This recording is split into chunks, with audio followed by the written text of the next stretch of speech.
Relative cell reference and absolute cell reference, इन दोनों में डिफरेंस क्या है, ये एग्जैक्टली होते क्या है? तो ये सेल का एक रेफरेंस होता है। रिलेटिव सेल रेफरेंस जो होता है वो चेंज होता है, अपने रेफरेंसेस को चेंज करता है अगर हम उसको कॉपी पेस्ट करेंगे अदर सेल में।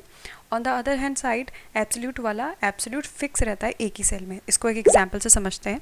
यहाँ पे एक एम्प्लॉय की टेबल है जहाँ पे हमें एम्प्लॉय के नेम्स दिए हुए हैं, ये उनकी सैलरीज दी हुई हैं और हमें उनकी टोटल सैलरी कैलकुलेट करनी है। टोटल सैलरी कैसे कैलकुलेट करनी है, क्योंकि कंपनी ने डिसाइड किया है कि उनको बोनस भी देंगे जो कि यहाँ पे रिटर्न है 2160, तो ये हमें उनके सैलरीज में ऐड कर देना है। सिंपल थी, अगर हम इसको देखें तो यहाँ पे हम क्लिक करेंगे टोटल सैलरी में, कोई भी जो फॉर्मूला होता है वो इक्वस टू से स्टार्ट होता है, तो हम सबसे पहले इक्वस टू प्रेस करेंगे। देन उसके बाद हमें जो ऐड करना है दैट इज़ उनकी सैलरी प्लस उसमें हमें ऐड करना है उनका बोनस, तो बोनस वाला सेल सेलेक्ट कर लेंगे। एंटर करते ही ये उनकी टोटल सैलरी आ गई। और इसको ईजिली करने के लिए हम यहाँ से डबल क्लिक कर सकते हो आप, तो भी वो वहाँ तक फिल हो जाएगा जहाँ तक डेटा है। अदरवाइज़ आप इसको ड्रैग भी कर सकते हो। मैं डबल क्लिक कर रही हूँ तो ये पूरा फिल हो गया है। लेकिन यहाँ पे इसकी सैलरी में बोनस ऐड नहीं हुआ है। हैरी की सैलरी जो है वो उसमें बोनस ऐड नहीं हुआ है। सैम की सैलरी में बोनस ऐड नहीं है। राजा, अजय, इनकी सैलरीज में बोनस ऐड नहीं है। ऐसा क्यों हुआ? क्योंकि हमने यहाँ पे रिलेटिव सेल रेफरेंस यूज़ किया है। सो अगर मैं यहाँ पे क्लिक करूँ एंड अगर आप यहाँ पे देखोगे B8 है, यहाँ पे हमने बोनस लिखा हुआ है।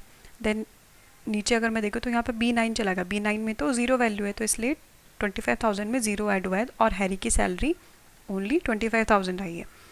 देन इसके नीचे भी सेम चीज़, यहाँ पे ये +1 और हो गया है, B10 हो गया है। अब इसको हम फिक्स कैसे करें कि ये बार बार चेंज ना हो, ओनली एक ही सेल ये ले जिस पे हमने बोनस लिखा है जो है B8। तो हम यहाँ पे क्लिक करेंगे। ये रिलेटिव का एग्जाम्पल हो गया जिसमें सेल चेंज हो रहे हैं। एब्सोल्यूट बनाने के लिए हमें क्या करना होता है, इस पर डबल क्लिक करेंगे और रो एंड कॉलन जो हमें सेल फिक्स करना है उसके रो और कॉलन दोनों से पहले हमें डॉलर का साइन लगाना है।